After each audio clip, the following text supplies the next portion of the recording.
नमस्कार दोस्तों, स्वागत है आप सभी का। जैसे कि आज आप लोगों का 2 पेपर हो चुका है। जो भी अभ्यर्थी इस बार बिहार मध्यमा का एग्ज़ाम दे रहे हैं, तो आज का 2 पेपर आपका हो गया, संस्कृत व्याकरण और संस्कृत साहित्य। अब आपका कल का जो एग्ज़ाम है, फर्स्ट शिफ्ट कल का जो होगा, वो आपको संस्कृत सामान्य होगा, जिसमें कि आपको क्या वेद दर्शन और उसमें जो आते हैं वेद दर्शन और उसके बाद यदि हम बात करें तो और दूसरा शिफ्ट में अगर हम बात करें, पहला में तो संस्कृत सामान्य हो गया और उस पे भी हम लोग चर्चा करेंगे, क्वेश्चन भी देखेंगे कैसे आपको पूछा जाएगा। दूसरा आपका हिंदी है, तो हिंदी में तो आप लोग अच्छा स्कोर कर ही सकते हैं, क्योंकि हमने आपको हिंदी इस शॉर्ट नोट से, जिसमें कि 5 से 6 पेज का ये नोट्स है, इसमें हमने आपको बताया है कि किस तरीके से आपको लिखना है। और ये हमने आपको जो छोटा सा लाइन बताया है, जिसमें आपको ये अगर आप 3 लाइन लिख देते हैं, 2 लाइन, तो आपको नंबर मिल जाएगा। जैसे 3 नंबर या 4 नंबर का है तो 2 नंबर इसी पे आपको मिल जाएगा। उस तरीके से सारा टॉपिक का लिखा हुआ है।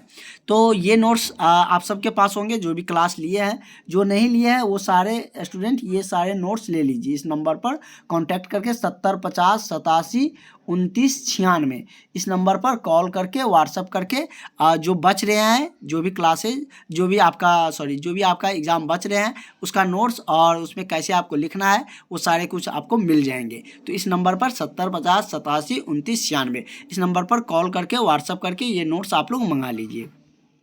तो इसमें हिंदी में क्या लिखना है, ज़्यादा इसमें आपको घबराना नहीं है। ये सेकेंड है जो कि 1:45 से होगा। फर्स्ट आपका संस्कृत सामान्य है।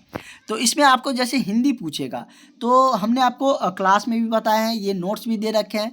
जैसे कि आपको फर्स्ट जो चैप्टर है 20 के दांत से अगर क्वेश्चन आएगा तो उसको आप कैसे लिखिएगा, तो ये वाला जो लाइन है, ये लाइन आप अच्छे से याद कर लीजिएगा। सब टॉपिक अलग अलग है, तो ये लाइन आप सब क्वेश्चन में लिख सकते हैं। ये जो लाइन है, ये इस टॉपिक का कोई भी क्वेश्चन आएगा तो उसमें आप लिख दीजिएगा, और एक भी क्वेश्चन को आप लोग छोड़ के मत आइएगा। जो भी आपको याद है वो लिख कर आइएगा।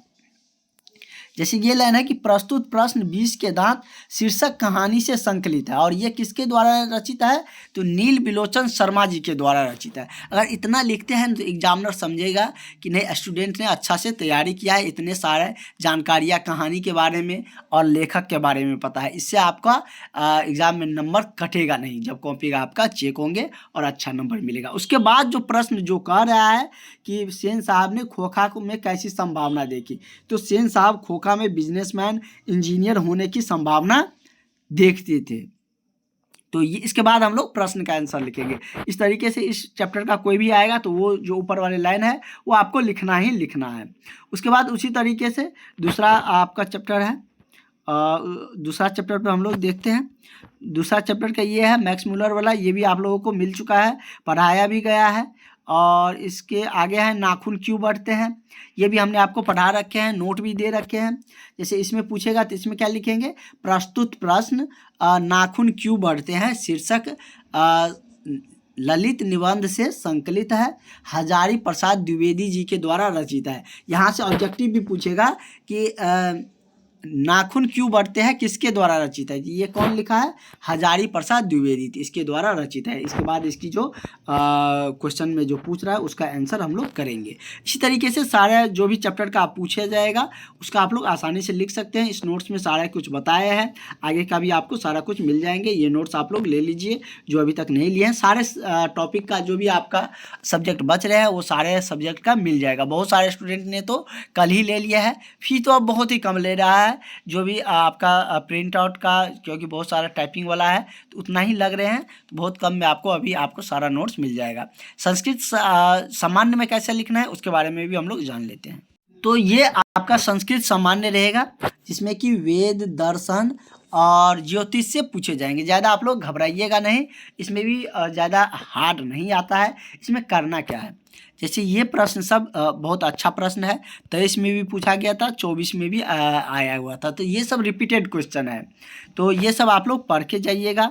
जैसे इसमें दे दिया गया है कि इसके हमने आपको पूरे डिटेल्स में भी बता दिया है कि आनो भद्रा इति मंत्रम विलिखित प्रत्यय मातृभाषायाम लिखित, मतलब कि ये जो मंत्र है इसको मातृभाषा में लिखने के लिए बोल रहे। मातृभाषा मतलब आप अपने हिंदी को मातृभाषा मानते हैं, हिंदी में आपको लिखने के लिए बोल रहे हैं, तो इसको इसी तरीके से आपको लिखना है। हिंदी में सारा कुछ लिख दिया गया है और इसमें ज़्यादातर मंत्र से ही रिलेटेड पूछते हैं, जैसे गायत्री मंत्र सब है ना, ये सब तो आपको आता ही होगा। ओम भूर्भुवस्सुवः तत्सवितुर्वरेण्यं भर्गो देवस्य धीमहि धियो यो न प्रचोदयात्। तो इस तरीके से मंत्र के बारे में ही। उसके बाद नक्षत्र के बारे में पूछा जाता है, कौन जैसे रोहिणी नक्षत्र, बहुत सारे नक्षत्र होते हैं, उस नक्षत्र के बारे में पूछे जाते हैं। और इस तरीके से आपको सारा कुछ यहाँ पर इस नोट्स में देखने को मिल जाएंगे। तो ये आप लोग एक बार पूर्णतः पढ़ लीजिएगा। ये लता वाले से भी तना वाले से, तान वाले से भी पूछा गया था पिछले ईयर, और ये क्वेश्चन पूछा गया था पिछले ईयर। तो इस तीन में से कोई एक आप लोगों का आ जाएगा। सारा वीवीआई क्वेश्चन आप लोगों को इसमें दे दिया गया है। तो इस तरीके से आप लोग ये नोट्स सब ले लीजिएगा और इसको एक बार आप लोग पढ़ लीजिएगा। दूसरा पार्ट यहाँ पर है ज्योतिष का, उसमें जैसे कि राशि और के बारे में पूछते हैं। कौन राशि, जैसे आप सबका राशि होता है ना, कन्या राशि किसी का तुला, कुंभ, मेष, मिथुन राशि, कर्क राशि, कुंभ राशि, मीन राशि, धनु राशि। तो ये सब राशि और के बारे में पूछे जाते हैं इससे, ठीक है। नक्षत्र के बारे में पूछे जाते हैं। यहाँ पर सारा नक्षत्र 13 नक्षत्र 15 है, 15 नक्षत्र का यहाँ पर नाम लिखा गया है। अश्विनी, उसके बाद भरणी, कृतिका, रोहिणी, मृगशिरा, आद्रा, उसके बाद पुष्य, माघ, हस्त, चित्रा, इस तरीके से सारा, वैशाख, ज्येष्ठ, इस तरीके से सारे आप लोगों को पूछा जाता है।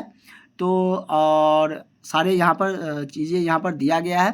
तो ये नोट्स सब ले लीजिएगा, बहुत कम छोटा नोट्स है सारा सब्जेक्ट का, और इससे आपको आसानी से इतना लिख देते हैं तो फर्स्ट डिवीज़न तो आपको अच्छा से आ ही जाएगा, ठीक है। तो आगे की और भी जो आपके एग्ज़ाम है उसकी आपकी सारी जानकारियाँ, सारी क्लासेज आपको मिलते रहेंगे। Thank you. और आप लोग एग्ज़ाम में बिल्कुल भी नहीं घबराइएगा, अच्छा से एग्ज़ाम दीजिएगा, निश्चित रूप से आपका बेहतर रिजल्ट आएगा।